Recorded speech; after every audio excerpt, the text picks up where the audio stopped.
All right, Brendan Taylor here, True School Sports. I'm with, on the left, you have Isaac Ekpo's manager, Nelson. Nelson, last name? Azzur. As what? Azzur. Azzur, okay. Azzur. Oh, Azzur, okay. Yeah. So Nelson Azzur, and then obviously you got the world-renowned Stacey McKinley. So I'll start with Nelson. Nelson, talk to me about Isaac, just him as a fighter. What did you as a manager, what did you see in him for you to want to manage his career? Wow, you know what? Isaac he's an Olympian.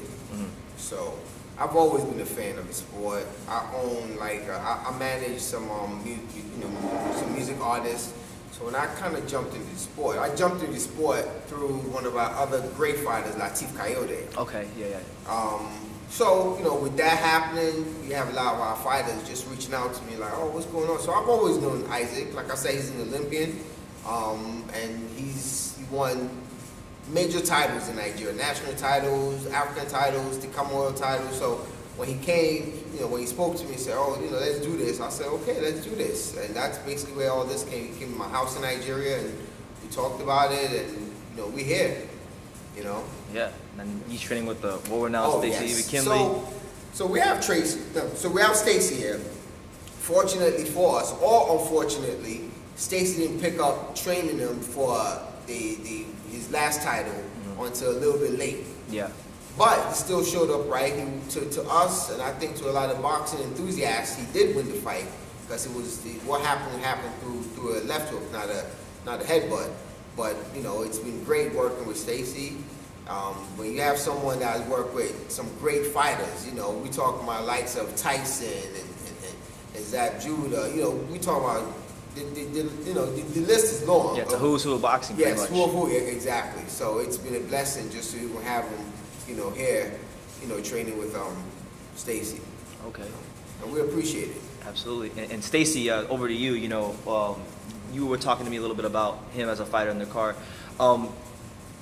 What do you see in him that made you want to bring him to America and work with him? And what do you see? Well, I saw a young man that he has determination to win. He has the heart to fight. He has a good chin. He's not afraid. He's exceptionally strong. He's mentally strong. It's one of the things I was looking for in him. And I really didn't know him till the week of the fight. So I was only with him for about 1 week. And I didn't know exactly what to expect because I didn't know anything about him. Don King just said, go over and work this corner. I said, okay. But after about the second round, I realized, hey, look, this kid can win this fight. Let's get the coach in here. So we got the coach, and I started pushing him and telling him to do different things. And he just followed instructions, man. He just followed instructions to the T. So I noticed, I said, this kid is exceptionally strong. And after about 3 or 4 rounds, I realized that the champ didn't have any business in the ring with him. It was just like a man against a boy. And so after the fight, we were celebrating because the referee gave us a thumbs up that we had won the fight. This other kid quit 2 or 3 times in the fight, turned his back several times and walked away. So Isaac was on the floor rolling around, and I looked in the corner and saw where the promoter was having a conversation with the referee and the doctor. And next thing I know, they said, okay, we're going to go to the scorecards. So once they went to the scorecards, I was on the phone with Don King. I said, wait a minute, I thought we had to fight Don, but I see what's getting ready to happen here. And so they said that Isaac had lost. And so we kind of protest, I just said, I think it's a shame and disgrace what happened to him. And I know this is not the works of the WBA. And I know they don't condone this type of business. So Don wrote him a letter. So they mandated a rematch. Okay. So they mandated a rematch. And now they're talking March the 27th. But Isaac gave a step-aside fight and let the champ went on and fought, and Isaac had a fight in between. So it's time to go and get this thing over with so this kid go back and get his title. I think I can help him with his technical skills, his conditioning. There's better sparring over here, his running, his everything, his whole outlook, his balance, his punches are shorter, and he's exceptionally strong. He's strong as a young heavyweight, but other than that, his determination is hard. So I'm having a good time working with him. It's a lot of fun. And I work with, heavyweight champion. I had Samuel Peter, so very familiar with the culture. I'm familiar with the culture in terms of the music, the food, and all of it. So he's no stranger to me.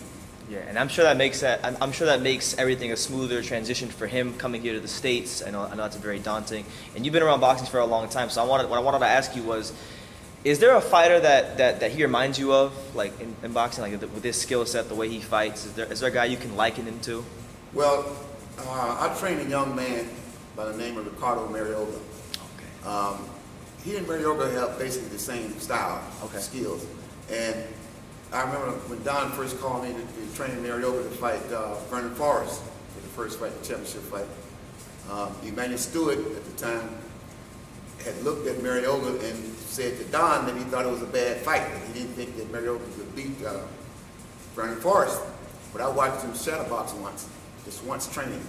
And I had a meeting that night with Don, and I told Don, not only would this kid beat Vernon Forrest, this kid has the ability to knock Vernon Forrest out. So Don was looking for a decision. And with that being said, he didn't have the technical skills, but he had the heart and he had the mental skills.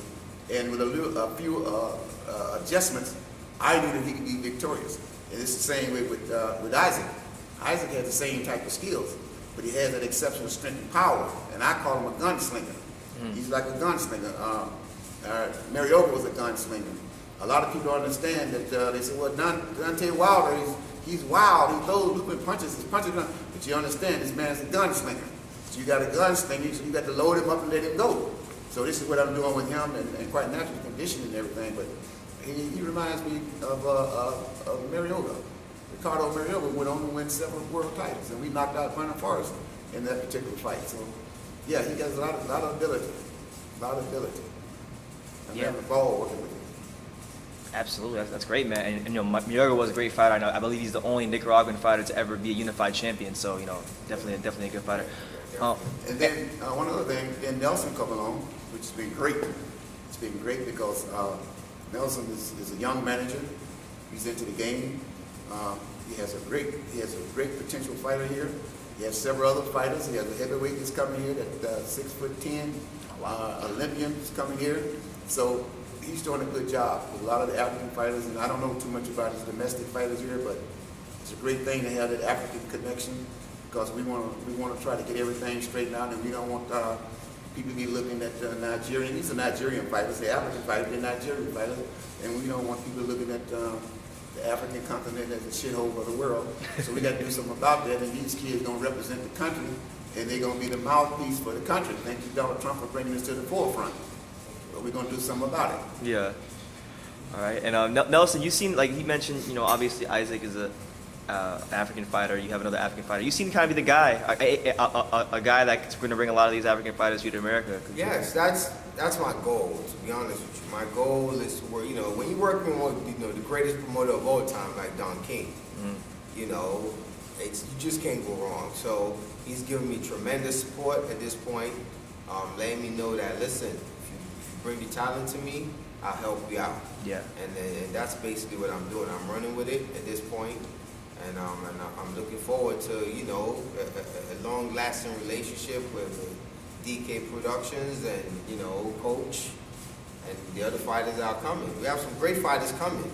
Great fighters. Yeah. You definitely will hear about them and see them. Oh, I'm sure I'll interview them when they come here. Yes. So the heavyweight alone, his potential is enormous. Everybody wanted them, but eventually, we said we need to be where we know that at the end of the day, we'll have the kind of work put in that we need. So between Coach and DK, we know that we're in the right place. Yeah, it's a great gym. Yes. All right. Any message to the boxing world from both of you guys? Well, look out for Isaac Ekpo. He'll be the next super middleweight champion of the world. Look out for Honoré de Warrior, the secret. He's coming. Secret, I like that. He's coming. Yes. And some other fighters, but I don't want to mention those now. We'll wait. Okay. We'll wait. Okay, it's all good. Let's go to work. All right. There you have it. Stacey McKinley, Nelson Azzur. Thank you. Thank you. All right.